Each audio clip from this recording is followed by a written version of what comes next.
എന്താണ് ധ്യാനം? ധ്യാനം എന്ന് പറഞ്ഞാൽ പലർക്കും പല തെറ്റിദ്ധാരണകളുണ്ട്. ഇങ്ങനെ ഒരു ഇരുട്ടുള്ള ഒരു മുറിയിൽ കണ്ണടച്ച് ഇങ്ങനെ ഇരിക്കുക, ചിന്തകളൊന്നും ഇല്ലാതിരിക്കുക. ഗുരുദേവ് പറയുന്നത് എന്താണ്? ധ്യാനം എന്ന് പറഞ്ഞാൽ ഒന്നും ചെയ്യാതെ ഇരിക്കുന്ന അവസ്ഥ. അതിൻ്റെ ഗുണങ്ങൾ എന്താണ്? ഏറ്റവും പ്രധാനമായിട്ട് മാനസിക സമ്മർദ്ദങ്ങളിൽ നിന്ന് നമുക്ക് മോചനം ലഭിക്കുന്നു. ഓവർ തിങ്കിങ് ഇതൊരു ബസ് വേർഡാണ്. ഏത് കോളേജിൽ പോയി ചോദിച്ചാലും അവർ പറയും എനിക്ക് ഓവർ തിങ്കിങ് കൂടുതലാണ്. മെഡിറ്റേഷൻ കുറച്ച് ദിവസം ചെയ്യുമ്പോൾ തന്നെ ഈ ഓവർ തിങ്കിങ് അങ്ങ് ശമിക്കും. ഇത് ശരിക്കും ഗുണകരമാണോ? കാരണം ഇതൊരു ഓൺലൈൻ കോഴ്സാണ്. ആദ്യം നമുക്കൊരു സംശയം ഉണ്ടായിരുന്നു. ഓൺലൈൻ പ്രോഗ്രാമുകൾ തുടങ്ങിയ സമയത്ത് ഓഫ്ലൈനിൽ ക്ലാസ് അറ്റൻഡ് ചെയ്യുമ്പോൾ കിട്ടുന്ന അതേ ഗുണങ്ങൾ തന്നെ, അതിനേക്കാൾ ഗുണങ്ങൾ ചിലപ്പോൾ ഓൺലൈനിൽ നമുക്ക് ലഭിക്കുന്നുണ്ട്. ഇനി എന്നാണ് അടുത്ത ധ്യാന ചാലഞ്ച്? അടുത്ത ധ്യാന ചലഞ്ച് വളരെ സ്പെഷ്യലാണ്. കാരണം ഗുരുദേവൻ്റെ 70ാമത്തെ പിറന്നാൾ വരാൻ പോവാണ് മെയ്യിൽ. അപ്പോൾ അതിൻ്റെ ഭാഗമായിട്ട് നമ്മൾ വളരെ വിപുലമായിട്ടുള്ള രീതിയിൽ നടത്താൻ പോവാണ്. നമസ്കാരം, ആർട്ട് ഓഫ് ലിവിംഗ് പോഡ്കാസ്റ്റിലേക്ക് ഏവർക്കും സ്വാഗതം. ഇന്ന് നമ്മളോട് സ്പെഷ്യൽ ഗസ്റ്റ് ഉണ്ട്. അങ്ങനെ പറയുകയാണെങ്കിൽ ടെലിവിഷൻ അവതാരകനായും ഗായകനായും സോഫ്റ്റ്വെയർ എഞ്ചിനീയറായും അങ്ങനെ പലവിധ മേഖലകളിൽ തൻ്റെ കഴിവ് തെളിയിച്ചിട്ടുള്ള, അതിലുപരി ഒരു ആർട്ട് ഓഫ് ലിവിംഗ് ടീച്ചറും കൂടെയായ ആനന്ദ് നാരായൺജിയാണ്. ആനന്ദ്ജി, നമ്മുടെ പോഡ്കാസ്റ്റിലേക്ക് സ്വാഗതം. നന്ദി, നമസ്കാരം. ആദ്യം തന്നെ ഒരു കൗതുകം, എങ്ങനെയാണ് ആർട്ട് ഓഫ് ലിവിംഗിലേക്ക് എത്തിയത്? നല്ല ചോദ്യം. ഞാൻ 24 വർഷം മുമ്പ് എൻ്റെ 12ാം ക്ലാസ് കഴിഞ്ഞിരിക്കുന്ന 12th സ്റ്റാൻഡേർഡിൻ്റെ വെക്കേഷനിലാണ് ഞാൻ ആദ്യമായിട്ട് ഒരു ആർട്ട് ഓഫ് ലിവിംഗ് ക്ലാസ്സിലെത്തുന്നത്. അപ്പോൾ കുറച്ച് വർഷങ്ങളായിട്ട് എൻ്റെ ഒരു കസിൻ ഉണ്ട്, ദീപ ചേച്ചി. ചേച്ചി ഓൾറെഡി ഇതിൻ്റെ ടീച്ചറായിരുന്നു. കുറച്ച് നാളായിട്ട് എന്നെ ഫോഴ്സ് ചെയ്യുന്നുണ്ടായിരുന്നു, ഇങ്ങനെ പോകൂ, നല്ലതാണ് എന്നൊക്കെ പറഞ്ഞു. അപ്പോൾ എനിക്ക് വലിയ താല്പര്യമൊന്നും തോന്നിയിട്ടില്ല. ഞാൻ കുറച്ച് സിനിക്കലായിട്ടുള്ള ഒരു മൈൻഡ് സെറ്റുള്ള, എല്ലാത്തിനെയും ഒരു സംശയ ദൃഷ്ടിയോടെ, പ്രത്യേകിച്ച് ആത്മീയ കാര്യങ്ങളെയൊക്കെ ഇങ്ങനെ നോക്കിക്കാണുന്ന ഒരു വ്യക്തിയായിരുന്നു. എനിക്ക് യോഗയൊക്കെ നല്ലതാണെന്നറിയാം, പക്ഷേ അങ്ങനെ പ്രത്യേകിച്ച് ഒരു താല്പര്യം തോന്നിയിട്ടില്ല. എന്നാലും ആ സമയത്ത് എനിക്ക് സൈനസൈറ്റിസ് നല്ലോണം ഉണ്ടായിരുന്നു. അപ്പോൾ ഒരു തവണ തുമ്മിക്കഴിഞ്ഞാൽ അതിൻ്റെ കൂടെ ഒരു 10 തവണയും കൊടുത്തു, ആ അവസ്ഥയായിരുന്നു. അപ്പോൾ എന്നോട് പലരും പറഞ്ഞു, ഇങ്ങനെ പ്രാണായാമം ചെയ്താൽ, സുദർശന ക്രിയ ചെയ്താൽ ഇതിന് നല്ലതാണെന്ന് പറഞ്ഞു. അപ്പം ഇതെല്ലാം കൊണ്ട് പിന്നെ ആ 12ാം ക്ലാസ് കഴിഞ്ഞിട്ട് ഇങ്ങനെ ഒരു 2-3 മാസം വെറുതെ ഇരിക്കുമല്ലോ. അപ്പോൾ ആ സമയത്ത് അങ്ങ് പോയി ചെയ്യാമെന്ന് വിചാരിച്ചിട്ടാണ് ഞാൻ ആദ്യമായിട്ട് ക്ലാസ്സിലെത്തുന്നത്. ഇപ്പോൾ ക്ലാസ് എന്ന് പറഞ്ഞാൽ ഞാൻ ക്ലാസ് ഇടയ്ക്ക് വെച്ച് നിർത്തിപ്പിക്കുന്ന രീതിയിലായിരുന്നു എൻ്റെ ഒരു സ്വഭാവം. അന്നത്തെ ആ ടീച്ചർക്ക് എത്ര ഇറിറ്റേറ്റിംഗ് ആയിരിക്കും എന്ന് എനിക്ക് ആലോചിക്കാൻ വയ്യ. കാര്യം എല്ലാത്തിനും ഞാൻ ചോദ്യം ചെയ്യുമായിരുന്നു. ഈ സ്പിരിച്വൽ ആയിട്ടുള്ള കാര്യങ്ങൾ, പോയിൻറ്റ്സ് ഒക്കെ പറയുമ്പോഴത്തേക്കും ഞാൻ നന്നായിട്ട് ചോദ്യം ചെയ്യുമായിരുന്നു. അപ്പോൾ പക്ഷേ എനിക്കത് ഒരു നല്ല അനുഭവമായിരുന്നു. ഞാൻ അത്രയും ചോദ്യം ചെയ്തുകൊണ്ടാണെന്ന് തോന്നുന്നു എനിക്ക് പിന്നെ അതിന് ശേഷം ഒരുപാട് ഒരു ഉറപ്പ് കിട്ടിയത് ഈ പാതയിൽ. പിന്നെ ബ്രീതിങ് എക്സസൈസ്, സുദർശന ക്രിയ ചെയ്തപ്പോൾ അതൊരു സ്വിച്ച് ഇങ്ങനെ ഓൺ ചെയ്ത പോലെയായിരുന്നു എൻ്റെ ലൈഫിൽ. അത് എനിക്ക് അപ്പം തന്നെ ഞാൻ അതിൻ്റെ ഫാനായി. പിന്നെ അതൊരിക്കലും മുടക്കിയിട്ടില്ല. എനിക്ക് ഈ സൈനസൈറ്റിസ് മാറിയെന്ന് മാത്രമല്ല, അതിന് ശേഷം എൻ്റെ ഒരുപാട് ഫിസിക്കൽ ആൻഡ് മെൻറ്റൽ ഇഷ്യൂസിന് അതൊരു സൊല്യൂഷനായിട്ട് മാറി. അപ്പം ചോദിക്കട്ടെ, ഇപ്പം IT പ്രൊഫഷണൽ ആയിരുന്നു, അതുപോലെ തന്നെ ഗായകനായിരുന്നു, ടെലിവിഷൻ അവതാരകനായിരുന്നു. അപ്പം ആ ഒരു ഫീൽഡിലൊക്കെ വർക്ക് ചെയ്തപ്പോൾ ഉള്ള അനുഭവം എങ്ങനെയായിരുന്നു? ഞാൻ ഈ ആർട്ട് ഓഫ് ലിവിംഗ് പ്രോഗ്രാം ചെയ്യുന്നത് തന്നെ ആ ഒരു 12th കഴിഞ്ഞിട്ടായിരുന്നു. അതിനുശേഷം ഞാൻ BTech കമ്പ്യൂട്ടർ സയൻസിൽ BTech എടുത്തു, ട്രിവാൻഡ്രത്ത് തന്നെ. അപ്പോൾ എനിക്ക് അതിലൊരു താല്പര്യം ഉണ്ടായിരുന്നു. എനിക്ക് സോഫ്റ്റ്വെയർ എഞ്ചിനീയറിംഗ് ഇഷ്ടമായിരുന്നു. അപ്പോൾ 1-2 കമ്പനീസിൽ പ്ലേസ്ഡായി. ആദ്യം TCSലായിരുന്നു, പിന്നെ അതിനുശേഷം ഞാനൊരു മൊബൈൽ ബേസ്ഡ് ആപ്ലിക്കേഷൻ സ്റ്റാർട്ടപ്പിലേക്ക് മാറി, ബാംഗ്ലൂർ വർക്ക് ചെയ്യായിരുന്നു. അപ്പോൾ അങ്ങനെ 1-2 വർഷം വർക്ക് ചെയ്തിട്ട് ആ ഒരു സമയത്തായിരുന്നു ഒരു റിയാലിറ്റി ഷോയിൽ പങ്കെടുക്കാനുള്ളൊരു അവസരം കിട്ടി. അങ്ങനെ 2-3 ഷോസിലൊക്കെ ആ സമയത്ത് പോയി അവസരം നോക്കിയിരുന്നു. അങ്ങനെ ഒരെണ്ണത്തിൽ ഒന്ന് ക്ലിക്കായി, കുറച്ച് മുന്നോട്ട് പോയി. അങ്ങനെ ഞാൻ മ്യൂസിക് ഇൻഡസ്ട്രി ആയിട്ട് വീണ്ടും ഒന്ന് കണക്റ്റായി. സ്കൂളിലൊക്കെ പണ്ട് പാടിയിരുന്നു. അതിന് ശേഷം പിന്നെ റിയാലിറ്റി ഷോസിലേക്ക് വന്നിട്ട് ഒരു പ്രൊഡ്യൂസർ എന്നെ കൊണ്ട് ഒന്ന് ആങ്കറും ചെയ്യിപ്പിച്ചു നോക്കി. അപ്പോൾ അതിലൊരു അഭിരുചി ഉണ്ടെന്ന് കണ്ടപ്പോഴത്തേക്കും പിന്നെ അതിലും കുറച്ച് മുന്നോട്ട് നീങ്ങി. അങ്ങനെ ഒരു ആങ്കർ സിംഗർ എന്ന നിലയിൽ ഒരു 15-ലധികം രാജ്യങ്ങളിൽ യാത്ര ചെയ്ത് പെർഫോം ചെയ്തിട്ടുണ്ട്. അപ്പോൾ ഇതെല്ലാം കഴിഞ്ഞ് കുറച്ച് വർഷങ്ങൾക്ക് ശേഷമാണ് എനിക്ക് ഏറ്റവും ഇഷ്ടപ്പെട്ട ഒരു ജോലി അല്ലെങ്കിൽ ഒരു പ്രൊഫഷൻ കണ്ടെത്തുന്നത്. അതിലേക്കാണ് വരുന്നത്. അപ്പോൾ ഈ പ്രൊഫഷനുകളെല്ലാം വിട്ട് ആർട്ട് ഓഫ് ലിവിംഗ് ടീച്ചിങ് ആണ് എൻ്റെ റൈറ്റ് പാത്ത് എന്ന് ഡിസിഷൻ എടുക്കാൻ കാരണം എന്താ?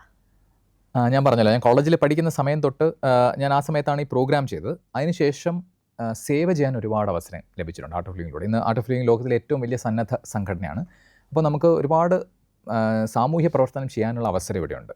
ഒരു വോളണ്ടിയറായിട്ട് മാറുകയാണ് എല്ലാവരും. അപ്പോൾ ആ സമയത്ത് ഞാൻ കോളേജിൽ പഠിക്കുന്ന ടൈമിലായിരുന്നു സുനാമി സംഭവിച്ചത്.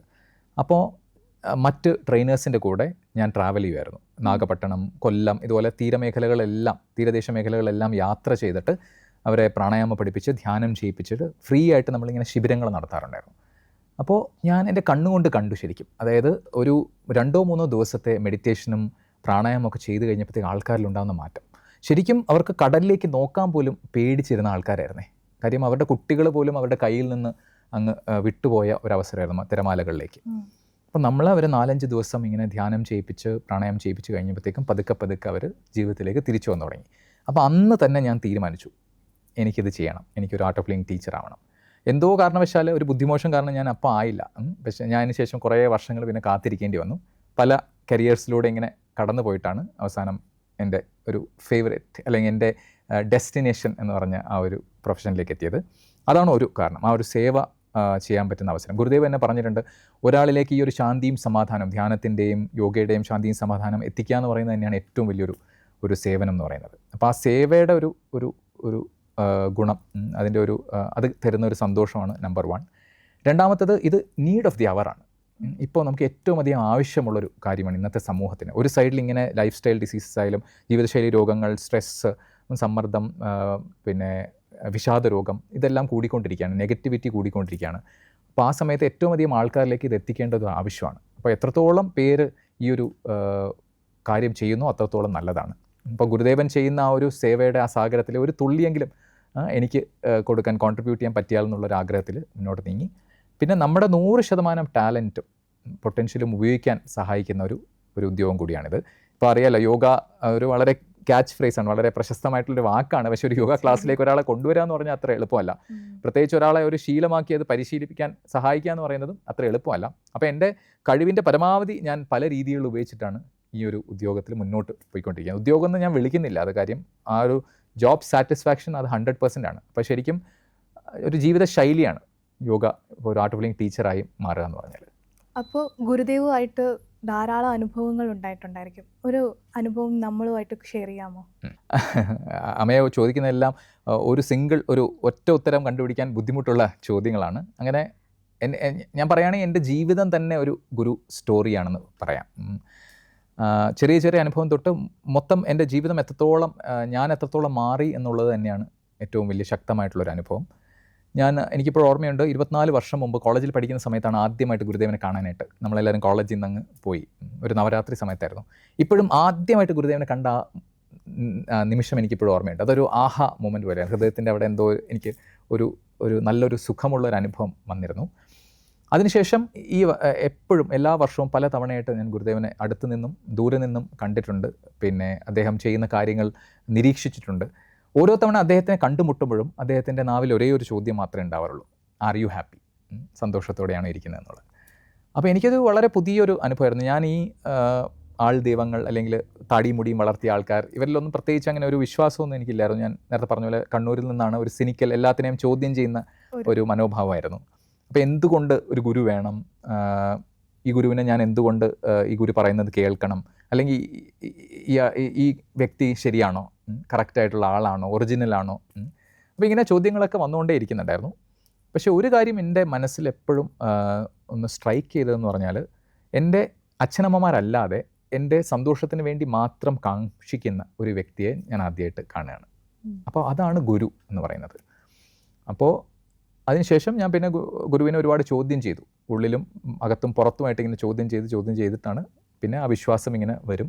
അപ്പോൾ എനിക്ക് മനസ്സിലായ ഒരു കാര്യം എന്ന് പറഞ്ഞാൽ, ഗുരു എന്ന് പറഞ്ഞാൽ നമ്മളെ ഇൻഡിപെൻഡൻ്റ് ആക്കുകയാണ്. ശരിക്കും നമുക്കൊരു കണ്ണാടി പോലെയാണ്. ഇപ്പോൾ ഭൗതിക തലത്തിൽ നോക്കുകയാണെങ്കിൽ ഗുരുദേവൻ എൻ്റെ ലൈഫിൽ ഒരുപാട് മാറ്റങ്ങൾ കൊണ്ടുവന്നു. ഇപ്പം പല അസുഖങ്ങളും മാറി, പിന്നെ ശരീരത്തിനും മനസ്സിനും ഒരു പുഷ്ടിയും തുഷ്ടിയും വന്നു. പിന്നെ സ്ട്രെസ്സ് കംപ്ലീറ്റ്ലി മാറി, അല്ലെങ്കിൽ സ്ട്രെസ്സ് പുറത്ത് കളയാനുള്ള ഒരുപാട് ടൂൾസ് തന്നു. ആത്മീയമായിട്ട് പറയുകയാണെങ്കിൽ ശരിക്കും ഒരു കണ്ണാടി പോലെയാണ് ഗുരു എന്ന് പറയുന്നത്. അതായത് നമുക്ക് നമ്മുടെ ഏറ്റവും ബെസ്റ്റ് വേർഷൻ ആവാനായിട്ട് നമ്മളെ സഹായിക്കുന്നൊരു ശക്തി അതാണ്. അപ്പോൾ every day I try to become a better version of myself. ഇന്നലെ ഞാൻ എന്തായിരുന്നു അതിനേക്കാൾ മെച്ചപ്പെട്ട പല ഇൻപെർഫെക്ഷൻസ് ഒക്കെ ഉണ്ട്. അതെല്ലാം ആ ചുളിവുകളെല്ലാം ഇസ്ത്രിയിട്ട് നമ്മൾ കുറച്ചും കൂടി മെച്ചപ്പെട്ട ഒരു പതിപ്പായിട്ട് മാറാൻ നമ്മളെ പ്രചോദിപ്പിക്കുന്ന ഒരു ശക്തിയാണ് ഗുരു. അപ്പോൾ ആ ഒരു അനുഭവം തന്നെയാണ് ഏറ്റവും എനിക്ക് എൻ്റെ ജീവിതത്തിലുണ്ടായ ഗുരുദേവനെ കണ്ടതിന് ശേഷം. ആർട്ട് ഓഫ് ലിവിങ് ടീച്ചറാണല്ലോ, അപ്പോൾ ഏതൊക്കെ ക്ലാസ്സാണ് ആനന്ദ് ഇപ്പോൾ എടുക്കുന്നത്? ഞാൻ ഏറ്റവും അധികം എടുക്കുന്നത് സുദർശൻ ക്രിയ പ്രോഗ്രാമുകളാണ്. പല ജനവിഭാഗങ്ങൾക്ക് വേണ്ടി ഇതെടുക്കാറുണ്ട്. പിന്നെ മെഡിറ്റേഷൻ പ്രോഗ്രാം, സഹജ് സമാധി മെഡിറ്റേഷൻ എന്ന് പറഞ്ഞാൽ ലോകത്തിലെ ഏറ്റവും ആഴമേറിയതും ഏറ്റവും ലളിതവുമായിട്ടുള്ള മെഡിറ്റേഷൻ ടെക്നിക്കാണ് സഹജ് സമാധി. അത് പഠിപ്പിക്കുന്നുണ്ട്. പിന്നെ യോഗ പ്രോഗ്രാം, ശ്രീ യോഗ എന്ന് പറയും. അപ്പോൾ ആ ഒരു ഗുരുദേവ് നമുക്ക് പഠിപ്പിച്ചു തന്ന ഒരു ശൈലിയുള്ള യോഗയുണ്ട്. അപ്പോൾ അതിൻ്റെ ക്ലാസ്സസ് എടുക്കുന്നുണ്ട്. ഇത് ജയിലുകളിൽ എടുക്കുന്നുണ്ട്, പിന്നെ കോർപ്പറേറ്റ്സിന്, പല പ്രൈവറ്റ് പബ്ലിക് പൊതുമേഖലാ സ്ഥാപനങ്ങൾക്കും എല്ലാം എടുക്കുന്നുണ്ട്. പക്ഷേ എനിക്ക് ഏറ്റവും ഇഷ്ടപ്പെട്ടത് യുവാക്കൾക്ക് എടുക്കാനാണ്. ഇപ്പോൾ കോളേജ് സ്റ്റുഡൻസിന് വേണ്ടി നമുക്കൊരു സ്പെഷ്യൽ പ്രോഗ്രാമുണ്ട്. യങ്സ്റ്റേഴ്സിന് വേണ്ടി, ഒരു 40 വയസ്സിന് താഴെയുള്ളവർക്ക് വേണ്ടി അവർക്ക് ഇഷ്ടപ്പെട്ട രീതിയിൽ നമ്മൾ ഈ പ്രോഗ്രാംസ് എടുക്കും. അപ്പം യുവാക്കൾക്ക് വേണ്ടിയുള്ള പ്രോഗ്രാമാണ് എനിക്ക് എടുക്കാൻ ഏറ്റവും ഇഷ്ടം. അപ്പം നിരവധി ക്ലാസ്സുകൾ എടുക്കുന്നുണ്ടല്ലോ, അതിൽ എന്തെങ്കിലും മറക്കാനാവാത്ത അനുഭവങ്ങളുണ്ടോ? ഒരുപാടുണ്ട്. ശരിക്കും പറഞ്ഞാൽ ഓരോ വ്യക്തിയും, ഓരോ പാർട്ടിസിപ്പൻറ്റും ഒരു അനുഭവമാണ്, ഓരോ കോഴ്സും ഒരു വലിയൊരു അനുഭവമാണ്. പക്ഷേ അതിലേറ്റവും അപ്രതീക്ഷിതം എന്ന് പറയാൻ പറ്റുന്ന ഒന്ന് ആർട്ട് ഓഫ് ലിവിങ് തുടങ്ങിയ ഈ ചലഞ്ചുകളാണ്. യോഗ ചലഞ്ചും മെഡിറ്റേഷൻ ചലഞ്ചും. ഈ കഴിഞ്ഞ കുറച്ച് വർഷങ്ങളായിട്ട് ഗുരുദേവൻ്റെ സങ്കല്പം എന്ന് പറഞ്ഞാൽ ഓരോ വ്യക്തിയുടെയും മുഖത്തൊരു പുഞ്ചിരി കാണുക എന്നുള്ളതാണ്. അപ്പോൾ ഈ കഴിഞ്ഞ കുറേ വർഷങ്ങളായിട്ട് ലോകത്തുള്ള എല്ലാ മലയാളികളിലേക്കും, പരമാവധി പേരിലേക്ക്, സാധാരണക്കാരിൽ സാധാരണക്കാരായ മലയാളികളിലേക്ക് ധ്യാനത്തിൻ്റെയും യോഗയുടെയും പ്രാണായാമത്തിൻ്റെയും ഗുണങ്ങൾ എത്തിക്കുക എന്നുള്ള ലക്ഷ്യത്തോടെയാണ് ഇത് തുടങ്ങിയിരിക്കുന്നത്. അപ്പോൾ നമ്മൾ നോക്കിയപ്പോൾ 2025 ഒരു വർഷത്തിൽ തന്നെ 1,15,000 പേരിലേക്ക് ധ്യാനത്തിൻ്റെയും യോഗയുടെയും പ്രാണായാമത്തിൻ്റെയും ഗുണങ്ങൾ നമുക്ക് എത്തിക്കാൻ സാധിച്ചിട്ടുണ്ട്. അപ്പോൾ അത്രയും വീടുകളിൽ ആ ഒരു വ്യത്യാസം ഉണ്ടാവുകയാണ്. അപ്പോൾ അത് ശരിക്കും ഓരോ ചലഞ്ച്, ഇപ്പോൾ നമ്മൾ എല്ലാ മാസവും നടന്നുകൊണ്ടിരിക്കുകയാണ്. അപ്പോൾ ഓരോ ചലഞ്ചും ഒരു പ്രത്യേക അനുഭവമാണ്. ഞാൻ ഒരിക്കലും പ്രതീക്ഷിച്ചില്ല എന്നിലൂടെ ആർട്ട് ഓഫ് ലിവിങ് കാരണം, ഗുരുദേവൻ്റെ ആ ഒരു അനുഗ്രഹം കാരണം, സങ്കല്പം കാരണം ഇത്രയും പേരിലേക്ക് ധ്യാനം എത്തും എന്നുള്ളത്. പിന്നെ മറ്റ് ചില എടുത്തു പറയാൻ പറ്റുന്ന കാര്യങ്ങളെന്ന് പറഞ്ഞാൽ, ഒന്ന്, കേരള രാജ്ഭവനിൽ പോയിട്ട് ഗവർണർ ആരിഫ് മുഹമ്മദ് ഖാൻ സാറിനെ യോഗ പഠിപ്പിക്കാൻ പറ്റി. അതൊരു വലിയ ഭാഗമായിരുന്നു. അദ്ദേഹത്തിൻ്റെ ഒരു എളിമ കണ്ടപ്പോൾ ഞാൻ തന്നെ ഒന്ന് ഞെട്ടിപ്പോയി. ഒരു സ്റ്റുഡൻ്റായി മാറിയപ്പോൾ എത്ര എളിമയോടെയാണ് അദ്ദേഹം ക്ലാസ്സിലിരുന്നത്. അത് ശരിക്കും പഠിക്കാൻ പറ്റുന്നൊരു കാര്യമായിരുന്നു. പിന്നെ ലുലു മോളുടെ അങ്കണത്തിൽ വെച്ചിട്ട് നമ്മൾ 1700 പേർക്ക് യോഗ ഒരു അന്താരാഷ്ട്ര യോഗാ ദിനത്തിലെടുത്തിരുന്നു. അപ്പോൾ ഒരു ലോക റെക്കോർഡായിരുന്നു അത്. ഒരു മോളിൻ്റെ ആ ഒരു ഫ്ലോറിൽ വെച്ചിട്ട്, ഒരു അങ്കണത്തിൽ വെച്ചിട്ട് ഇത്രയും പേര് യോഗ ചെയ്യുന്ന ആദ്യമായിട്ടായിരുന്നു. പിന്നെ ഓരോ ജയിൽ പ്രോഗ്രാം, ജയിൽ പുള്ളികളെ സുദർശനക്രിയ പഠിപ്പിക്കുമ്പോഴും ധ്യാനം പഠിപ്പിക്കുമ്പോഴും അതിനുശേഷം അവർക്കുണ്ടാകുന്ന ആ ഒരു പരിവർത്തനം കണ്ടിട്ട് ശരിക്കും ഒരുപാട് ചാരിതാർത്ഥ്യം തോന്നിയിട്ടുണ്ട്. അപ്പം എല്ലാവരും ഒരുപോലെ പറഞ്ഞൊരു കാര്യമാണ്, എനിക്കിത് നേരത്തെ കിട്ടിയിരുന്നെങ്കിൽ ഞാൻ ആ ഒരു തെറ്റ് ചെയ്യില്ലായിരുന്നു എന്നുള്ളത്. അപ്പോൾ ആ പരിവർത്തനത്തിൻ്റെ കഥകൾ ശരിക്കും ജീവിതത്തിലൊരു വലിയ അനുഭവമാണ്. അങ്ങനെ നിറയെ അനുഭവങ്ങൾ വന്നുകൊണ്ടേയിരിക്കുന്നു. ഇപ്പം ധ്യാന ചലഞ്ചിനെ പറ്റി പറഞ്ഞല്ലോ, അപ്പം എന്താണ് ധ്യാനം? അതിൻ്റെ ഗുണങ്ങൾ എന്താണ്? അപ്പം ഇത് ആർക്കൊക്കെ ചെയ്യാൻ പറ്റും? ഓക്കെ, ധ്യാനം എന്ന് പറഞ്ഞാൽ പലർക്കും പല തെറ്റിദ്ധാരണകളുണ്ട്. ഇങ്ങനെ ഒരു ഇരുട്ടുള്ള ഒരു മുറിയിൽ കണ്ണടച്ചിങ്ങനെ ഇരിക്കുക, ചിന്തകളൊന്നും ഇല്ലാതിരിക്കുക. ഗുരുദേവ് പറയുന്നത് എന്താണ്? ധ്യാനം എന്ന് പറഞ്ഞാൽ ഒന്നും ചെയ്യാതെ ഇരിക്കുന്ന അവസ്ഥ, the art of doing nothing എന്നാണ്. അപ്പോൾ ഈ ധ്യാന ചലഞ്ചിൻ്റെ ഏറ്റവും വലിയ പ്രത്യേകത എന്ന് പറഞ്ഞാൽ, ശാസ്ത്രീയമായിട്ട് ആരും നമുക്ക് ശരിക്കും ഇപ്പോൾ പഠിപ്പിച്ചു തരുന്നില്ല ധ്യാനം, അല്ലെ? കറക്റ്റായിട്ട് പഠിപ്പിച്ചു തരുന്ന വളരെ കുറച്ച് വഴികൾ മാത്രമേ ഉണ്ടാവുള്ളൂ. അപ്പോൾ ധ്യാന ചലഞ്ചിൽ എന്താണെന്ന് പറഞ്ഞാൽ, ആയിരക്കണക്കിന് പേർക്ക് ഫ്രീ ആയിട്ട് അവരെവിടെയാണോ ഇരിക്കുന്നത്, വീട്ടിലിരുന്നുകൊണ്ടോ ഓഫീസിലിരുന്നുകൊണ്ടോ ഇരിക്കുന്ന ഇടത്തുകൊണ്ട്, ജസ്റ്റ് ഒരു മൊബൈൽ ഫോൺ മാത്രം മതി, ഒരു ഇൻ്റർനെറ്റ് കണക്ഷൻ മാത്രം മതി, അതുകൊണ്ട് ഓരോ ദിവസവും അരമണിക്കൂറായിട്ട് ധ്യാനം പഠിച്ച് ശാസ്ത്രീയമായിട്ട് ധ്യാനിക്കാൻ പഠിക്കുന്നു. ധ്യാനം ചെയ്യാൻ എത്ര എളുപ്പമാണെന്ന് അവർ മനസ്സിലാക്കുകയാണ്. ഒരു കോംപ്ലിക്കേഷനും ഇല്ല, ഒരുപാട് തയ്യാറെടുപ്പുകൾ വേണ്ട, ജസ്റ്റ് ഒരു കറക്റ്റായിട്ട് പഠിപ്പിച്ചു തരാൻ ഒരു ഗുരു മാത്രം മതി. അപ്പോൾ അതാണ് എക്സ്പീരിയൻസ്ഡ് ആയിട്ടുള്ള ഒരു ട്രെയിനറിൻ്റെ കീഴിൽ ആദ്യം കുറച്ച് നേരം ആസനങ്ങൾ ചെയ്യും, സ്ട്രെച്ചുകൾ ചെയ്തിട്ട് പിന്നെ പ്രാണായാമം ചെയ്തിട്ട് ധ്യാനത്തിലേക്ക് കിടക്കും.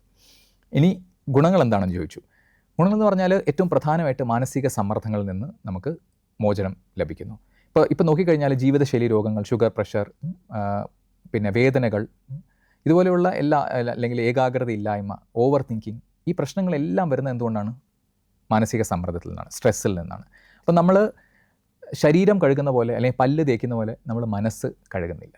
അതിൻ്റെ ഒരു പരിണിത ഫലമായിട്ടാണ് ഈ പരിഭ്രമം ഇങ്ങനെ കൂടി സമ്മർദ്ദം കൂടി പല രോഗങ്ങളുമായിട്ട് മാറുന്നത്. അപ്പോൾ ആദ്യം ചെയ്യുന്ന എന്താണ്? ധ്യാനം ഈ സമ്മർദ്ദങ്ങളെ ഇല്ലാതാക്കുന്നു അല്ലെങ്കിൽ കുറയ്ക്കുന്നു. പിന്നെ അതിൻ്റെ കൂടെ പെയിൻ മാനേജ്മെൻറ്റ്, വേദന സംഹാരം, പിന്നെ ജീവിതശൈലി രോഗങ്ങളിൽ നിന്ന് മുക്തി, വിഷാദ രോഗത്തിൽ നിന്ന് മുക്തി, ഗുളികകൾ കഴിക്കാതെ ഈ പല രോഗങ്ങളും മാറ്റാനുള്ള ശക്തി, ഇതെല്ലാമാണ് ധ്യാനത്തിലൂടെ കിട്ടുന്നത്.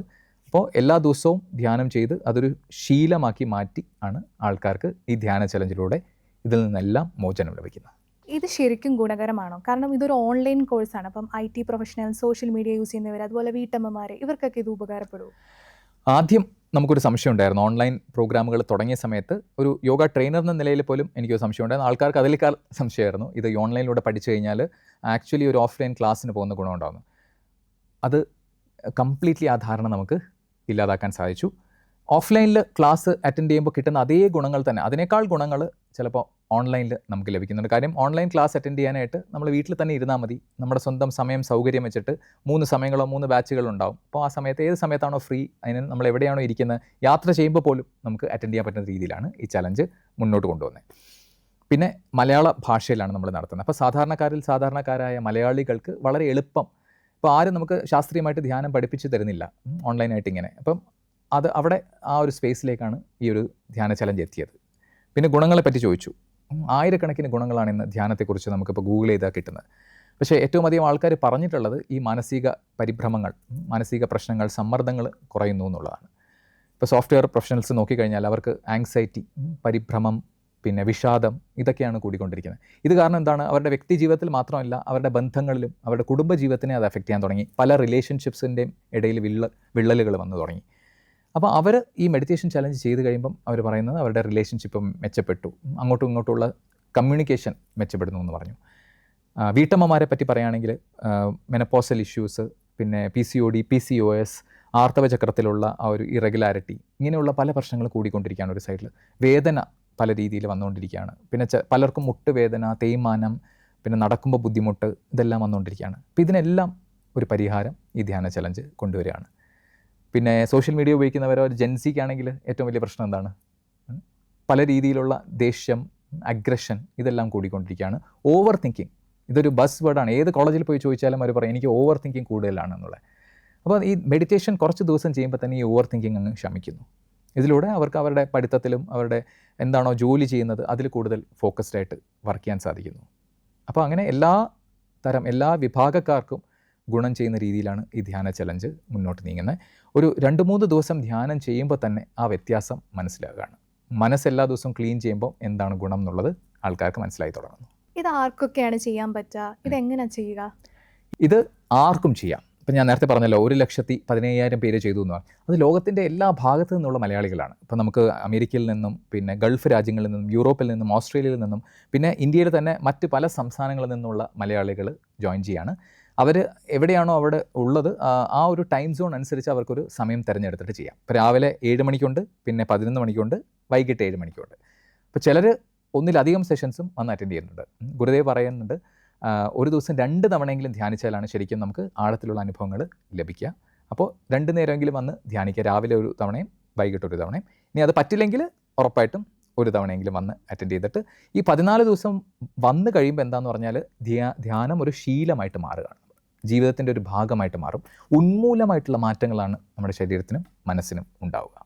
അപ്പോൾ അതാണ് ഇതിൻ്റെ ഏറ്റവും വലിയൊരു ബെനിഫിറ്റ്.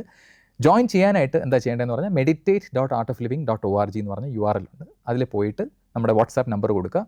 വാട്സാപ്പ് നമ്പർ കൊടുത്ത് രജിസ്റ്റർ ചെയ്ത് കഴിയുമ്പോൾ തന്നെ പിന്നെ നമുക്ക് വാട്സാപ്പിൽ ഇതിൻ്റെ യൂട്യൂബ് ലിങ്ക് വന്നു തുടങ്ങും. പിന്നെ നമുക്ക് വേണ്ട ഒരു നല്ലൊരു ഫോണാണ്, ഇൻ്റർനെറ്റ് ഓപ്പൺ ചെയ്യാൻ പറ്റുന്ന, യൂട്യൂബ് ഓപ്പൺ ചെയ്യാൻ പറ്റുന്ന ഒരു ഫോൺ. പിന്നെ ചിലർക്ക് യൂട്യൂബ് ഓപ്പൺ ചെയ്യാൻ പറ്റുന്ന സ്മാർട്ട് TV ഉണ്ട്. അപ്പോൾ അങ്ങനെയുള്ളവർ എന്താണെന്ന് പറഞ്ഞാൽ അവർ കുടുംബസമേതം TV-യുടെ മുമ്പിലിരുന്നിട്ട്, എൻ്റെ വീട്ടിൽ എൻ്റെ അച്ഛനമ്മ അടക്കം അങ്ങനെയാണ് ചെയ്യുന്നത്, TV-യിൽ ഫുൾ കാസ്റ്റ് ചെയ്തിട്ട് വലിയ സ്ക്രീനിൽ കണ്ടുകൊണ്ട് അറ്റൻഡ് ചെയ്യുന്നുണ്ട്. അപ്പോൾ വളരെ എളുപ്പമാണ് ഈ ഒരു ഇൻ്റർനെറ്റിൻ്റെ യുഗത്തിൽ ഈ മെഡിറ്റേഷൻ ചലഞ്ച് അറ്റൻഡ് ചെയ്യാനും. പണ്ടൊക്കെ എന്ന് പറഞ്ഞാൽ നമ്മൾ ഹിമാലയത്തിലൊക്കെ നമ്മൾ കഥകൾ കേട്ടിട്ടുണ്ടല്ലേ, ഹിമാലയത്തിൽ ആത്മസാക്ഷാത്കാരം തേടി ധ്യാനം പഠിക്കണം, ഒരു ഗുരുവിനെ തേടി യാത്ര ചെയ്യുന്നതിനെ പറ്റി നമ്മൾ കേട്ടിട്ടുണ്ട്. പക്ഷേ ഇപ്പോൾ എന്താണ്, ഗുരുക്കന്മാർ ഇങ്ങോട്ട് വരികയാണ്, നമ്മുടെ ഫോണിലേക്ക് വരികയാണ് ലിങ്ക്, ധ്യാനം പഠിക്കാനായിട്ടുള്ള അവസരവുമായിട്ട്. അതാണ് മെഡിറ്റേഷൻ ചാലഞ്ചിൻ്റെ ഏറ്റവും വലിയൊരു വിജയം എന്ന് പറയുന്നത്. ഇനി എന്നാണ് അടുത്ത ധ്യാന ചാലഞ്ച്? അതിൽ എന്തൊക്കെ സെക്ഷൻസുകളുണ്ട്? അടുത്ത ധ്യാന ചലഞ്ച് വളരെ സ്പെഷ്യലാണ്. കാരണം ഗുരുദേവൻ്റെ 70ാമത്തെ പിറന്നാൾ വരാൻ പോവാണ് മെയ്യിൽ. അപ്പോൾ അതിൻ്റെ ഭാഗമായിട്ട് നമ്മൾ വളരെ വിപുലമായിട്ടുള്ള രീതിയിൽ നടത്താൻ പോവാണ്. ഏപ്രിൽ 20 മുതൽ മെയ് 3 വരെ 14 ദിവസം. അപ്പോൾ ഓരോ സെഷനും ഒരു അരമണിക്കൂറായിരിക്കും. അതിൽ നമ്മൾ തുടങ്ങുമ്പോൾ കുറച്ച് സ്ട്രെച്ചസ് ചെയ്യും, ചില ആസനങ്ങളൊക്കെ ഇരുന്നുകൊണ്ട് തന്നെ സുഖകരമായിട്ട് ചെയ്യുന്ന രീതിയിൽ. ഓരോ ദിവസവും ഓരോ വിഷയമായിരിക്കും. ചില ദിവസം നട്ടലിന് വേണ്ടി, ചില ദിവസം കഴുത്തിന് വേണ്ടി, ചില ദിവസം ഷോൾഡേഴ്സിന് വേണ്ടി, തോളുകൾക്ക് വേണ്ടി, ചില ദിവസം ഫേസ് യോഗ. മുഖത്തിൻ്റെ യോഗ ഇപ്പോൾ ഒരുപാട് പേർക്ക് ഇഷ്ടമുള്ളൊരു കാര്യമാണ്. നമുക്ക് കിട്ടാൻ പറ്റുന്നതിൽ ഏറ്റവും നല്ല ഫേഷ്യലാണ് മുഖയോഗ. അപ്പോൾ അങ്ങനെ ആദ്യത്തെ ഒരു 5 മിനിറ്റ് കുറച്ച് സ്ട്രെച്ചുകൾ ചെയ്തിട്ട് പിന്നെ നമ്മൾ എന്തെങ്കിലും ഒരു വിഷയത്തെപ്പറ്റി സംസാരിക്കും, എന്തെങ്കിലും ശാസ്ത്രീയമായിട്ടുള്ള ഒരു ധ്യാനത്തിൻ്റെ വശത്തെക്കുറിച്ച് സംസാരിക്കുന്നു. അതിനുശേഷം പ്രാണായാമങ്ങളിലേക്ക് ഓരോ ദിവസവും ഓരോ പുതിയ പ്രാണായാമങ്ങൾ പഠിക്കും. ഓരോ പ്രാണായാമത്തിനും ഒരു പ്രത്യേകതയുണ്ടാവും. പിന്നെയാണ് നമ്മൾ ഏറ്റവും പ്രധാനപ്പെട്ട ഭാഗത്തിലേക്ക് വരുന്നത്, ഗുരുദേവ് സ്വയം നൽകുന്ന ഒരു ധ്യാനത്തിലേക്ക്. അപ്പോൾ ആ ധ്യാനം കൂടി കഴിഞ്ഞതിന് ശേഷം ചോദ്യോത്തര സെഷൻ ഉണ്ടാവും. അപ്പോൾ എല്ലാ സെഷൻ കഴിഞ്ഞിട്ടും ഈ 3 സെഷൻസ് ഉണ്ട്, രാവിലെ 7 മണിക്ക്, 11 മണിക്ക്, പിന്നെ വൈകിട്ട് 7 മണിക്ക്. അപ്പോൾ ഈ 3 ബാച്ചസിലും ഈ ധ്യാനം കഴിഞ്ഞതിന് ശേഷം നമ്മൾ നിങ്ങളുടെ ചോദ്യങ്ങൾക്ക്, പ്രേക്ഷകരുടെ അല്ലെങ്കിൽ പാർട്ടിസിപ്പൻസിൻ്റെ ചോദ്യങ്ങൾക്ക് വേണ്ടിയുള്ള സമയമാണ്. അപ്പോൾ ആരാണോ ട്രെയിനർ, ആ ട്രെയിനർ നിങ്ങൾ ചോദിക്കുന്ന എല്ലാ ചോദ്യങ്ങൾക്കും ഉത്തരം പറഞ്ഞതിന് ശേഷം മാത്രമേ ലോഗ് ഓഫ് ചെയ്യുള്ളൂ. അപ്പോൾ ഇതൊരു വലിയൊരു ഹൈലൈറ്റാണ്. ആൾക്കാർക്ക് പല ജീവിതശൈലി രോഗങ്ങൾ, രോഗാവസ്ഥകളുണ്ട്, പല സംശയങ്ങളുണ്ട്. യോഗയെപ്പറ്റി മാത്രമാണെന്നില്ല, ജീവിതത്തെക്കുറിച്ചുള്ള എന്തെങ്കിലും സംശയങ്ങളുണ്ടെങ്കിലും അത് ചോദിക്കാം. അപ്പോൾ നന്നായിട്ട് ആൾക്കാർ പങ്കെടുക്കുകയാണ്. ധ്യാനത്തിന് ശേഷവും അവർ നിന്നിട്ട് ചോദ്യങ്ങൾ ചോദിക്കും. ഇതൊക്കെ ഒരുപാട് അവർക്ക് അറിവുകൾ കിട്ടുന്നൊരു സമയമായിട്ട് മാറുകയാണ്. അപ്പോൾ ഇതെല്ലാം ചേർന്നിട്ടുള്ള ഒരു അരമണിക്കൂർ, 1.5 തൊട്ട് 3/4 മണിക്കൂർ നീളമുള്ള ഒരു സെഷനാണ് ഒരു ദിവസം. അപ്പോൾ നേരത്തെ പറഞ്ഞ പോലെ ചിലർ ഒരു സെഷൻ അറ്റൻഡ് ചെയ്യുന്നുണ്ട്, ചിലർ 3 സെഷനും വന്ന് അറ്റൻഡ് ചെയ്തിട്ട് അതിൻ്റെ ബെനിഫിറ്റ് കിട്ടിയിട്ടുണ്ട്. അതാണ് ഈ മെഡിറ്റേഷൻ ചാലഞ്ചിൻ്റെ ഒരു രീതി, അത് ജോയിൻ ചെയ്യാനുള്ള ഒരു വഴി അതാണ്. എന്നാണ് അടുത്ത ധ്യാന ചാലഞ്ച്? അതിൽ എന്തൊക്കെ സെഷൻസ് ഉണ്ടായിരിക്കും ഇനി? ഇത്തവണത്തെ ചാലഞ്ച് വളരെ പ്രത്യേകതയുള്ള ഒന്നാണ്. കാരണം ഗുരുദേവൻ്റെ 70ാമത്തെ പിറന്നാളാണ് ഈ വർഷം. മെയ്യിലാണ് നമ്മൾ ആഘോഷിക്കുന്നത്. അപ്പോൾ ഇതുവരെ നടത്തിയതിനേക്കാൾ ഏറ്റവും വിപുലമായിട്ടുള്ള രീതിയിലാണ് ചലഞ്ച് നടത്തുന്നത്. എത്ര പേരാണോ ഇത്രയും നാൾ വന്നത് അതിനേക്കാൾ എത്രയോ അധികം പേർ മലയാളികളായിരിക്കും ഇത്തവണ വരാൻ പോകുന്നത്. ഡേറ്റ് ഏപ്രിൽ 20 തൊട്ട് മെയ് 3 വരെയാണ്. മെയ് 13-നാണ് ഗുരുദേവൻ്റെ ബർത്ത്ഡേ. അപ്പോൾ ഇത്തവണ ഒരുപാട് പേര് ജോയിൻ ചെയ്യും, ലോകത്തിൻ്റെ എല്ലാ ഭാഗത്തു നിന്നും. സെഷൻസിനെ പറ്റി പറയുകയാണെങ്കിൽ അരമണിക്കൂറാണ് ഒരു സെഷൻ. ഇത് പൂർണ്ണമായിട്ടും മലയാളത്തിലാണ് നമ്മൾ എടുക്കുന്നത്. അപ്പോൾ സാധാരണക്കാരായ മലയാളികൾക്കും വളരെ എളുപ്പം മനസ്സിലാക്കാൻ പറ്റുന്ന രീതിയിലാണ്. കാരണം ഭാഷ മലയാളത്തിൽ. ഇങ്ങനെ എന്തെങ്കിലും ഞാൻ ഇതിനു മുമ്പ് കണ്ടിട്ടില്ല, യൂട്യൂബിൽ ഉള്ളതായിട്ട് എനിക്കറിയില്ല, ധ്യാനം ഇത്ര ശാസ്ത്രീയമായിട്ട് മലയാളത്തിൽ പഠിപ്പിച്ചു തരുന്ന ഒരു സെഷൻ. അതുകൊണ്ടായിരിക്കും ഇത്രയും ജനപ്രിയത. തുടങ്ങുന്നത് നമ്മളൊരു 5 മിനിറ്റ് വ്യായാമങ്ങൾ ചെയ്തിട്ടായിരിക്കും, ആസനങ്ങൾ, പല രീതിയിലുള്ള സ്ട്രെച്ചസ്. പക്ഷേ അതും ഓരോ ദിവസവും വ്യത്യസ്തമായിട്ടുള്ള ടോപ്പിക്സ് ആയിരിക്കും. ഒരു ദിവസം നട്ടലിന് വേണ്ടി ആ വേദന കുറയ്ക്കാനായിരിക്കും, നടുവേദന കുറയ്ക്കാൻ. വേറെ ദിവസം കഴുത്ത് വേദനയ്ക്കായിരിക്കും. പിന്നെ ചില ദിവസം ചെയർ യോഗയായിരിക്കും, ചെയറിലിരുന്നുകൊണ്ട് എന്തൊക്കെ ചെയ്യാം നമുക്ക് യോഗയിൽ. അല്ലെങ്കിൽ ഫേസ് യോഗ, മുഖ യോഗ. ഇപ്പോൾ ഫേഷ്യലൊക്കെ ചെയ്യുന്ന ആളാണ് അമ്മയെങ്കിൽ ഏറ്റവും മികച്ച ഫേഷ്യലായിരിക്കും, ഏറ്റവും വില കൂടിയ ഫേഷ്യലിനേക്കാൾ നല്ല ഫേഷ്യലാണ് ഫേസ് യോഗ എന്ന് പറയുന്നത്. അപ്പോൾ ഇതെല്ലാം ആദ്യത്തെ 5 മിനിറ്റ് കൊണ്ട് തീർത്തതിന് ശേഷം പിന്നെ നമ്മൾ ജ്ഞാനശകലത്തിലേക്ക് വരും. അപ്പോൾ ധ്യാനത്തിനെക്കുറിച്ചുള്ള ഒരു ശാസ്ത്രീയമായിട്ടുള്ള വശം, ധ്യാനത്തിൻ്റെ ഗുണങ്ങൾ, ഇതിനെയൊക്കെ പറ്റി പറയുന്നൊരു ജ്ഞാനശകലമായിരിക്കും. അതിനുശേഷം പിന്നെ പ്രാണായാമങ്ങൾ പഠിക്കും. ഓരോ ദിവസവും ഓരോ പ്രാണായാമമായിരിക്കും. ഓരോ പ്രാണായാമത്തിനും പ്രത്യേക ഗുണങ്ങളുണ്ടാവും. എന്നിട്ടാണ് നമ്മൾ ഏറ്റവും പ്രധാനപ്പെട്ട ഭാഗത്തേക്ക് എത്തുന്നത്, ഗുരുദേവൻ്റെ നിർദ്ദേശങ്ങൾക്കോടൊപ്പമുള്ള ധ്യാനം. ഇതും 14 ദിവസവും 14 തരം ധ്യാനങ്ങളായിരിക്കും നമ്മൾ ചെയ്യുന്നത്. ഇത്രയും ചെയ്തതിന് ശേഷം നമ്മൾ ചാറ്റ് ബോക്സ് അങ്ങ് തുറക്കുകയാണ് ആൾക്കാരുടെ ചോദ്യങ്ങൾക്ക് വേണ്ടി. അപ്പോൾ പിന്നീടുള്ള ചോദ്യോത്തര സെഷൻ എന്ന് പറഞ്ഞാൽ ജ്ഞാന നിബിഡമായിരിക്കും. അതായത് ആൾക്കാർക്ക് ഒരുപാട് ചോദ്യങ്ങളുണ്ട്. ചിലർക്ക് ചില രോഗാവസ്ഥകളുണ്ടാവും, അതിന് പറ്റിയ യോഗ എന്താണെന്ന് ചോദിക്കും. ചിലർക്ക് ചില മാനസിക പ്രശ്നങ്ങളുണ്ടാവും, അതിനുള്ള സൊല്യൂഷൻസ്. ചിലപ്പം യോഗയെക്കുറിച്ച് തന്നെ ആവണമെന്നില്ല, ജീവിതത്തെക്കുറിച്ചുള്ള ചോദ്യങ്ങളും അവർ ചോദിക്കാറുണ്ട്. അപ്പോൾ ആരാണോ ട്രെയിനർ അവരവിടെ നിന്ന് ഏറ്റവും ആദ്യം തൊട്ട് അവസാനം വരെയുള്ള എല്ലാ ചോദ്യങ്ങൾക്കും ഉത്തരം പറഞ്ഞതിന് ശേഷം മാത്രമാണ് സെഷൻ ക്ലോസ് ചെയ്യുന്നത്. അപ്പോൾ ഇങ്ങനെ ഒരു അരമണിക്കൂർ കൊണ്ട് പ്രധാനപ്പെട്ട ഭാഗങ്ങളെല്ലാം തീരും. അതിനുശേഷം ചോദ്യങ്ങളുള്ളവർ മാത്രം നിൽക്കും. അപ്പോൾ ഈ അരമണിക്കൂർ കൊണ്ട് നമുക്ക് ഒരുപാട് മാറ്റം, ഒരുപാട് പുതിയ അറിവുകൾ നമുക്ക് കിട്ടുന്നു, മനസ്സ് ശാന്തമാക്കുന്നു. ഇതാണ് ധ്യാന ചലഞ്ചിൻ്റെ ഒരു പ്രത്യേകത. പിന്നെ പറയാൻ വിട്ടുപോയ ഒരു പ്രത്യേകത എന്ന് പറയുന്നത് എല്ലാ സെഷൻസും തത്സമയമായിരിക്കും. രാവിലെ 7 മണി, 11 മണി, രാത്രി 7 മണി, ഇതെല്ലാം ലൈവായിട്ടായിരിക്കും സെഷൻസ് നടക്കുക. അപ്പോൾ ചില ആൾക്കാർ ചോദിക്കും എനിക്ക് റെക്കോർഡിംഗ് കിട്ടുമോ എന്നൊക്കെ. അപ്പോൾ നമ്മൾ പറയും ഇല്ല, ഇത് ഒരു ലൈവായിട്ട് ഒരു ട്രെയിനറിൻ്റെ മുന്നിൽ നിന്ന്, ഗുരുവിൽ നിന്ന് ലഭിക്കുമ്പോഴാണ് ആ ഊർജ്ജത്തോടെ കിട്ടുക. അപ്പോൾ എനിക്ക് തോന്നുന്നു ഈ ധ്യാന ചലഞ്ചിൻ്റെ ഒരു വിജയത്തിൻ്റെ ഒരു കാരണവും ഇതാണ്. തത്സമയം ആൾക്കാർക്ക് ആ ഒരു എനർജിയുടെ ഒരു ഊർജ്ജത്തിൻ്റെ ഒരു ട്രാൻസ്ഫറും കൂടി അവിടെ നടക്കുകയാണ്. അപ്പോൾ ലൈവായിട്ട് 3 സെഷൻസ് അറ്റൻഡ് ചെയ്യുക, പിന്നീട് അറ്റൻഡ് ചെയ്യാൻ പറ്റില്ല. അപ്പോൾ തത്സമയം ചെയ്യുന്ന ധ്യാനമാണ് ഈ മെഡിറ്റേഷൻ ചാലഞ്ച്. ഇപ്പം ധ്യാന ചാലഞ്ച് മലയാളത്തിലുണ്ടെന്ന് പറഞ്ഞല്ലോ, അതുപോലെ ഗുരുദേവിൻ്റെ വീഡിയോസ് മലയാളത്തിൽ കിട്ടാൻ എന്താണ് വഴി? ഗുരുദേവൻ്റെ സോഷ്യൽ മീഡിയ ചാനൽസ് എല്ലാം ഇപ്പോൾ മലയാളത്തിൽ സജീവമാണ്. ഇൻസ്റ്റാഗ്രാം ആകട്ടെ, ഫേസ്ബുക്ക്, യൂട്യൂബ്, വാട്സാപ്പ്, ഇതിലെല്ലാം ഗുരുദേവൻ്റെ ജ്ഞാനവും ധ്യാനവും പ്രഭാഷണങ്ങളെല്ലാം ഇപ്പോൾ ലഭിക്കും. അപ്പോൾ നമ്മൾ ചെയ്യേണ്ടത് ഇത്രമാത്രം, @ഗുരുദേവ് മലയാളം എന്ന ഒരു ടാഗ് അതൊന്ന് ഫോളോ ചെയ്താൽ മാത്രം മതി. എല്ലാത്തിലും @ഗുരുദേവ് മലയാളമാണ്. വാട്സാപ്പ് ചാനലിലാണെങ്കിൽ ഈ മെഡിറ്റേഷൻസ് എല്ലാം ലിങ്കായിട്ട് ലഭിക്കും. അപ്പോൾ നമുക്ക് ഓരോരുത്തർക്കും വീട്ടിൽ ഇരുന്നുകൊണ്ട് തന്നെ ഇത് ചെയ്യാനും സാധിക്കും. ഇപ്പം മാനസിക സമ്മർദ്ദത്തിനെ കുറിച്ച് പറഞ്ഞല്ലോ. അപ്പം നമ്മുടെ ഈ പോഡ്കാസ്റ്റ് കണ്ടുകൊണ്ടിരിക്കുന്നവരിൽ അതിൽ നിന്ന് പെട്ടെന്നൊരു മോചനം ലഭിക്കാൻ വേണ്ടി ഒരു പ്രാക്ടിക്കൽ ടിപ്പ് പറഞ്ഞുതരാം. തീർച്ചയായിട്ടും ഒരു ടെക്നിക്ക് പറഞ്ഞുതരാം. ഇതിൻ്റെ ഒരു പ്രത്യേകത എന്ന് പറഞ്ഞാൽ നൈട്രിക് ഓക്സൈഡ് എന്ന് പറഞ്ഞ ദ്രാവകമുണ്ട്. നമ്മുടെ ശരീരത്തിന് ചെറിയൊരു അളവിൽ ആവശ്യമാണ്. ഇത് നമ്മുടെ സ്ട്രെസ്സ് കുറയ്ക്കാനും ആങ്സൈറ്റി കുറയ്ക്കാനും കേൾവി ശക്തി മെച്ചപ്പെടാനും പിന്നെ മൂഡ് മൊത്തത്തിൽ ലൈറ്റാക്കാനും ഉറക്കം മെച്ചപ്പെടുത്താനും അങ്ങനെ ഒരുപാട് ഗുണങ്ങളുണ്ട്. നമ്മുടെ നാഡീ വ്യവസ്ഥയ്ക്ക് നല്ലതാണ്. അപ്പോൾ സാധാരണ നമുക്കുള്ള നൈട്രിക് ഓക്സൈഡിനേക്കാൾ 15 ഇരട്ടി അത് ഉൽപ്പാദിപ്പിക്കപ്പെടുന്ന ഒരു പ്രക്രിയയാണ് നമ്മളിപ്പോൾ പഠിക്കാൻ പോകുന്നത്. ഇതിൻ്റെ പേരാണ് ഭ്രമരി പ്രാണായാമം. ഭ്രമരം എന്ന് പറഞ്ഞാൽ ഒരു സിനിമയുണ്ടോ, ഓർമ്മയുണ്ടോ? ഭ്രമരം എന്ന് പറഞ്ഞാൽ വണ്ടിൻ്റെ ശബ്ദം എന്നാണ്. അപ്പോൾ ഈ വണ്ടിൻ്റെ ശബ്ദം ഉണ്ടാക്കുന്ന ഒരു പ്രാണായാമമാണ്. ഉറക്ക പ്രശ്നങ്ങളൊക്കെ ഉള്ളവർക്ക് ഇത് ഉറങ്ങുന്നതിന് തൊട്ട് മുമ്പ് ഒരു 7-8 റൗണ്ട് ചെയ്ത് കഴിയുമ്പോൾ നല്ല വ്യത്യാസം ഉണ്ടാകും ഉറക്കത്തിൽ. പിന്നെ ഉത്കണ്ഠ കുറയ്ക്കാനും കുട്ടികൾക്ക് ഇപ്പോൾ എക്സാം എഴുതാൻ പോകുന്ന കുട്ടികൾക്ക് പോലും ഇത് ചെയ്തിട്ട് പോകാവുന്നതാണ്. അപ്പോൾ ചെയ്ത് നോക്കിയാലോ? റെഡിയാണോ? ശരി. അപ്പോൾ അതിനായിട്ട് നട്ടെല്ല് നിവർത്തി വെച്ചിരിക്കുക. എന്നിട്ട് ചൂണ്ടുവിരലുകൾ ചെവിയുടെ അടപ്പിൻ്റെ മുകളിൽ വയ്ക്കുക. ഈ കാർട്ടിലേജ് ഉണ്ടല്ലോ, ഈ ഒരു അടപ്പിൻ്റെ മുകളിലായിട്ട് വയ്ക്കുക. ആ അടപ്പ് നമ്മൾ അമർത്തുമ്പോൾ ചെവി അടയും, അത് വിടുമ്പോൾ ചെവി തുറക്കും. അപ്പോൾ കൈകൾ കൊണ്ട് നമ്മൾ ഇത് ഇങ്ങനെ ചെയ്യാൻ പോവാണ്. ചെവി അടയ്ക്കുകയും തുറക്കുകയും ചെയ്യാൻ പോവാണ്. കൈകളൊന്ന് വിശ്രമിക്കാം. ഇനി ശ്വാസത്തിനെ പറ്റി പറഞ്ഞുതരാം. ആദ്യം നമ്മളൊരു ദീർഘശ്വാസം അകത്തോട്ട് എടുക്കുന്നു. എന്നിട്ട് എന്നിങ്ങനെ നീളത്തിൽ മൂളാൻ പോവാണ്. എത്രത്തോളം ശ്വാസം നിൽക്കുന്നു അത്രത്തോളം മൂളുക. മൂളിക്കൊണ്ടായിരിക്കും നമ്മൾ ചെവി അടയ്ക്കുകയും തുറക്കുകയും ചെയ്യുക. അപ്പോൾ എന്താണ്, ഒരു വണ്ടിൻ്റെ പോലത്തെ ഒരു ശബ്ദം നമുക്ക് കേൾക്കാൻ പറ്റും. ചെയ്ത് നോക്കാം നമുക്ക്. ചൂണ്ടുവിരലുകൾ ചെവിയുടെ അടപ്പിൻ്റെ മുകളിൽ വയ്ക്കാം. മുഖത്ത് നല്ലൊരു പുഞ്ചിരി വയ്ക്കാം, അത് മസ്റ്റാണ്. തോളുകളെ കായ്ച്ചിടാം. എന്നിട്ടൊരു ദീർഘശ്വാസം അകത്തേക്ക് എടുക്കാം. ശ്വാസം പുറത്ത് വിടുന്നതിൻ്റെ കൂടെ ചെവി അടച്ചു തുറന്നുകൊണ്ട് മൂളുന്ന ശബ്ദമുണ്ടാക്കാം.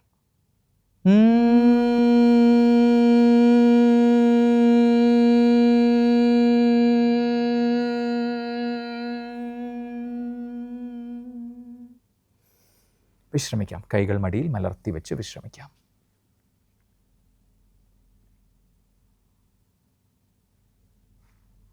ശരീരവും മനസ്സും ശ്രദ്ധിക്കാം. രണ്ടാമത്തെ റൗണ്ടിലേക്ക് കടക്കാം. ചൂണ്ടുവിരലുകൾ ചെവിയുടെ അടപ്പിൻ്റെ മുകളിൽ. മുഖത്തൊരു പുഞ്ചിരിയോടെ ഒരു ദീർഘശ്വാസം അകത്തേക്ക് എടുക്കാം. പുഞ്ചിരിച്ചുകൊണ്ട് ശ്വാസം പുറത്തോട്ട് വിടുന്നതിൻ്റെ കൂടെ മൂളിക്കൊണ്ട് ചെവി അടയ്ക്കുകയും തുറക്കുകയും ചെയ്യാം.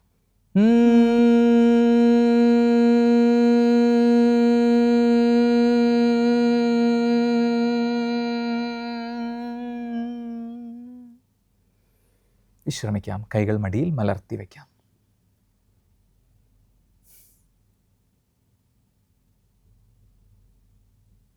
സാവധാനം കണ്ണുകൾ തുറക്കാം. എങ്ങനെയുണ്ടായിരുന്നു? ഒരു പീസ് മൂമെൻറ്റ്. അതെ. അപ്പോൾ ഇൻസ്റ്റൻ്റ് ആയിട്ട് കണ്ടില്ലേ, ഒരു ഫുൾ സ്റ്റോപ്പ് ഇട്ടതുപോലെ ആ ചിന്തകൾ പോലും ഒന്ന് നിൽക്കുകയാണ്. അപ്പോൾ നമ്മൾ 2 റൗണ്ടേ ചെയ്തുള്ളൂ. പക്ഷേ നമ്മൾ ശരിക്കും ചെയ്യുമ്പോൾ ഒരു 9 തൊട്ട് 12 റൗണ്ട് ചെയ്യാം. അപ്പോൾ ചെയ്തിട്ട് നമ്മളിപ്പം എക്സാമിന് മുമ്പാകാം, അല്ലെങ്കിൽ ഉറക്കം കിട്ടാനായിരിക്കാം, അല്ലെങ്കിൽ നല്ലതായിട്ട് പരിഭ്രാന്തിയുള്ളൊരു സമയത്ത്, ആ സമ്മർദ്ദമുള്ള സമയത്ത് ചെയ്ത് കഴിയുമ്പോൾ നമുക്ക് ആ വ്യത്യാസം അനുഭവിക്കാൻ പറ്റും. കേൾവി സംബന്ധമായിട്ടുള്ള പ്രശ്നങ്ങൾ, ഇയർ ബാലൻസ് പ്രോബ്ലംസ്, ഇതിനുമെല്ലാം വളരെ ശക്തമായിട്ടുള്ളൊരു ഉപകരണമാണ് ഈ പ്രാണായാമം. ഒരുപാട് നന്ദി. ഇത് നമ്മുടെ പ്രേക്ഷകർക്ക് ഉറപ്പായിട്ടും യൂസ്ഫുൾ ആണ്, അതിന് സംശയമില്ല. തീർച്ചയായിട്ടും. പക്ഷേ ഇതൊരു ട്രെയിലർ മാത്രമാണ്. അപ്പോൾ ശരിക്കുള്ള സിനിമ ഇനി വരാൻ ഇരിക്കുന്നതേ ഉള്ളൂ. അപ്പോൾ ഇതൊരു ഇൻട്രൊഡക്ഷനാണ്. ശരിക്കും ധ്യാന ചലഞ്ച് എന്ന് പറഞ്ഞാൽ അനുഭവമാണ്. അപ്പോൾ 14 ദിവസവും വന്നു കഴിയുമ്പോഴത്തേക്കും ശരിക്കും ജീവിതം മാറുന്നതും ആരോഗ്യം മാറുന്നതും അനുഭവിക്കാൻ പറ്റും. അപ്പോൾ അത് തീർച്ചയായിട്ടും ആ 14 ദിവസം വന്ന്, അല്ലെങ്കിൽ ആദ്യത്തെ ദിവസം ഒന്ന് വന്നാൽ തന്നെ മനസ്സിലാവും ആ വ്യത്യാസം. അപ്പോൾ തീർച്ചയായിട്ടും ഈ പ്രേക്ഷകരെല്ലാം ഭ്രമരി ഇന്ന് പഠിച്ചതുപോലെ തന്നെ വന്ന് ബാക്കിയുള്ള പ്രാണായാമങ്ങളും പഠിച്ച് മറ്റുള്ള 14 ധ്യാനങ്ങളും ചെയ്യുമെന്നാണ് എൻ്റെ ഒരു പ്രതീക്ഷ. അതെ, തീർച്ചയായും നമ്മുടെ പോഡ്കാസ്റ്റ് കാണുന്ന എല്ലാവർക്കും ധ്യാന ചാലഞ്ചിൽ പങ്കെടുക്കാൻ കഴിയട്ടെ. എൻ്റെയും പ്രതീക്ഷ അതാണ്. അപ്പം നമ്മുടെ കൂടെ ഇത്രയും നേരം സമയം ചെലവഴിച്ചതിനും അതുപോലെ തന്നെ അനുഭവങ്ങളും നോളജും പങ്കുവച്ചതിനും ആനന്ദിയോട് ഒരുപാട് നന്ദി. എനിക്കും ഒരുപാട് ചാരിതാർത്ഥ്യമുണ്ട്.